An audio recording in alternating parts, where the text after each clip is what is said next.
Ladies and gentlemen, welcome to another Way Too Early predictions video. We're going to be taking a look at our 2024 Michigan Wolverines college football schedule, going over every single game, trying to break down which games we think they're going to win, which games we think that they are going to lose.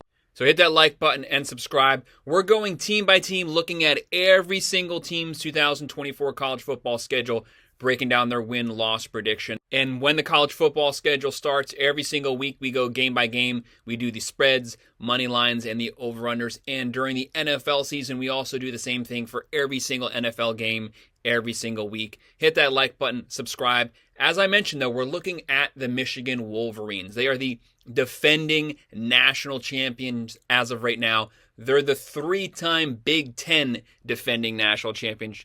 But a lot has changed this offseason. So Harbaugh, obviously, he's off to the NFL.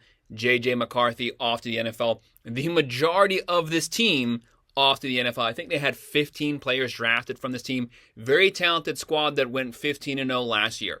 So who's coming back? Sherrone Moore steps in as the head coach. He was previously the offensive coordinator. As long as we don't get another episode of him on the sidelines crying. I don't know what that was, but that was embarrassing for everyone. Nonetheless, good offensive coordinator. He showed those 3 games when he filled in for Harbaugh. He's more than capable of coaching this team, and Harbaugh left this team in a good place. But it is a depleted squad. They are 128th out of 134 college football teams in returning production. This team was completely decimated by the draft. Their offense is 132nd out of 134 teams. They actually only have one offensive player coming back, and that's the tight end, Colston Loveland. They have 4 players coming back on defense: Johnson, Moore, Page, and Graham. Everyone else is going to be a first-year starter. They do have Donovan Edwards sliding in now as the number 1 running back going forward. He's a very experienced back. And they also have a quarterback battle going on. Now, as of today, they haven't named a starter at the quarterback position, but there's a lot of guys battling it out. You have Orji, who a lot of people think is going to be the starter. You have Jayden Davis. You have Denegal, Tuttle, Arnu, Warren. Some people think that he might be the starter. No matter who it is, Moore knows how to call a conservative game plan and not put the quarterback in a bad position. Look for them to try to line up old school style, run the ball downhill, a lot of I formation. Take the pressure off the quarterback. They're still going to have a defense. They had the number 1 defense last year. They're probably still going to have a top 10 defense. It's a very, very talented, very disciplined team. They don't rely on recruiting. They don't rely on the portal. They rely on development. There's a lot of guys on this team who have been here 3-4 years. They develop all of their players. But let's go ahead and get things started. Let's take a look at this schedule and let's see what we have. The Big Ten completely changing this year. Washington coming in, Oregon coming in. You have USC coming in, as well as the Bruins. They kick things off Saturday, August 31st. Fresno State Bulldogs. This game is in Ann Arbor. This is kind of a warm-up game. You have Texas looming the very next week. You want to get things started, want to get everyone comfortable in their new offense, their new defense. A lot of first-year starters. You wish you had a couple more cupcakes starting the year off, but Michigan doesn't have that luxury in a very difficult Big Ten conference. But Fresno State, they start things off with a cupcake here. They're going to win this game. The defense is going to shine. The offense might be a little slow getting going, but they should wear the team down by the second half. They're going to win this game 33-10, and they're 1-0. They follow that up September 7th. Texas Longhorns, a massive out-of-conference game here. This game, though, is in Ann Arbor. Defense at home.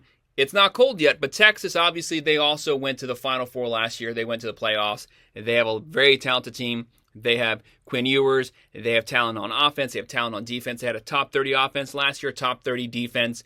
Steve Sarkisian's going to have this team ready, but will they be ready for a hard-nosed running down the hill Michigan team? But also, will Michigan be able to keep up with the offense of Texas? If Texas starts getting first downs, gets a couple touchdowns early, will Michigan's offense be able to keep up with them? That's the big question here. I think if it was second half of the season, yes, because Michigan's new starters on offense would have had more time to develop. But in week 2, I just don't think they're going to be ready yet for a potential shootout. I have Texas going on the road, getting a win here, SEC versus Big Ten. Texas is going to win a lower scoring one, 27 to 21. Michigan's 1-1. If Michigan wins this game, I would in no way be surprised at all. They have the talent to do it. They have the hard-nosed style to, if they punch you in the face and they put you on your back heels, they can take advantage of that style of offense. But I think Texas is going to get 1 or 2 early touchdowns, and Michigan's going to be playing catch-up the whole game. So 1-1.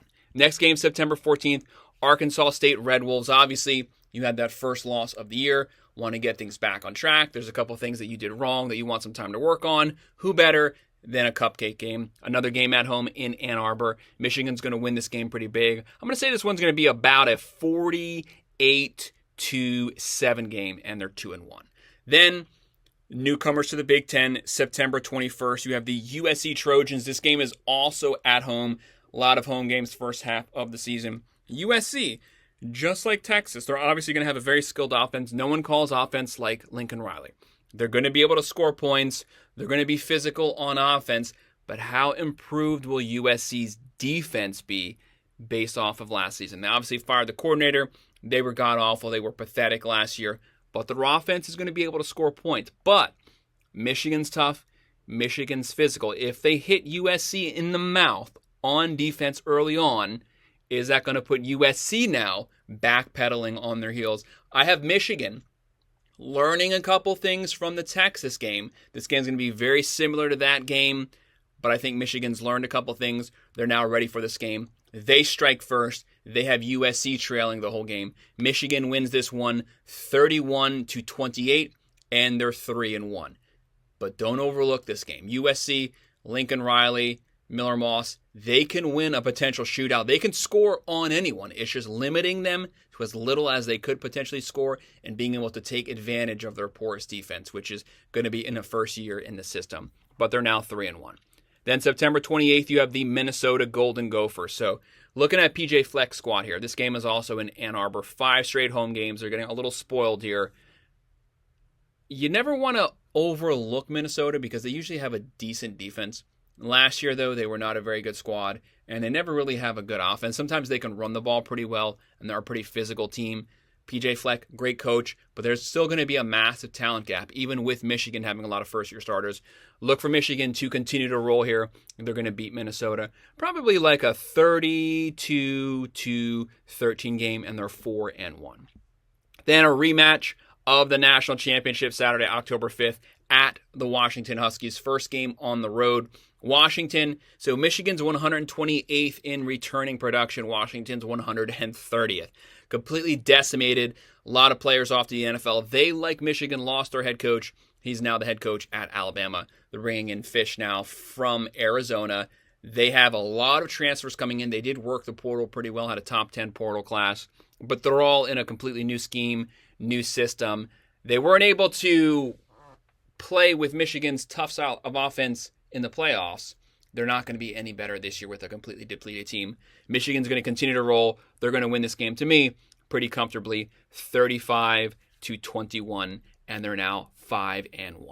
Then Saturday, October 12th, they have a bye week. They've been at home a lot. They've had a pretty good start to the schedule with a first-year head coach. They can rest, get things back on track. Then Saturday, October 9th, the Illinois Fighting Illini. This game's going to be a blowout. Illinois, they were good 2 years ago, completely fell off the rails last year. Look for Michigan to control this game, but I have them having a sloppy first half here, but controlling the game second half. They're going to win this game comfortably. Probably like a 30-10 game, and they're 6-1. Then Saturday, October 26th, Michigan State Spartans. They also complete overhaul of the team. New coach, 5-star quarterback, a lot of players transferred out. Any good players they had on their team transferred out. They have a new head coach, great coach coming over from Oregon State, but it's a complete rebuild. There's going to be a massive talent gap here. This is a rivalry game. Anything can happen, but I don't see this game being close this year. I have Michigan rolling through this game, moving to 7-1. They're going to win this one 40-20, and they're 7-1. And then a massive game Saturday, November 2nd. There's going to be a lot of tough games in the Big Ten. You have number 3 Oregon Ducks coming to Ann Arbor. One game that we thought we would never see is Oregon in Ann Arbor playing the Michigan Wolverines. Oregon, they're number 28 in returning production. They have Dylan Gabriel transferring over from Oregon. He's probably going to be a Heisman finalist this year. This is a top 10, top 5 roster in all of college football. Last year, they had a top 20 defense. They had a top 5 offense. A lot of players coming back. This is also a physical team. A lot of people here, Pac-12, they think that they're a finesse team. That's not the modern-day Oregon Ducks. They're very physical. They run. They throw it. They score a lot. They have a really good offensive and defensive line and a very talented defense. To me, they can match Michigan in the trenches, but they have a lot more playmakers in a scheme. A lot of guys that have been on this team for a while. I have Oregon coming to Ann Arbor, beating Michigan at home here, winning this game 34-28. And Michigan drops to 7-2. They follow that loss off Saturday, November 9th versus the Indiana Hoosiers. Just like the Texas game, coming off of a loss, fix a couple things that were wrong, get things back on track. Michigan is a veteran team, even though they're first-year starters. A lot of guys have been in this team, in this system for a while. They're going to beat the crap out of Indiana in Bloomington, Indiana. Look for them to roll through this game 40-17, 8-1. They've played a lot of games, a lot of tough top 15 teams. They deserve the bye week Saturday, November 16th. They're off to finish the last stretch of the season Saturday, November 23rd. Northwestern Wildcats. Northwestern, they won, 8 or 9 games last season? No one had them winning 8 or 9 games. Pat Fitzgerald got fired. The team responded, had a really good season, really tough competitive Big Ten season. Could they match that this year? Maybe. But I think Michigan, they have their eyes on the prize next week. They want to get the Buckeyes. They want to be rolling. They want to be hot for the Buckeyes game. They're going to roll through here, but they're going to be resting their starter second half. They don't want anyone getting hurt. So I think they have a big lead at halftime. Second half, the game gets a little closer just because they're resting their team and they got the second, third string in. Look for Michigan to win this game 30-17, and they're 9-2. And then the big game Saturday, November 30th, versus the Ohio State Buckeyes. This could be potentially a top 10 matchup here, top 5 matchup. The Buckeyes could be number 1. They could be number 2.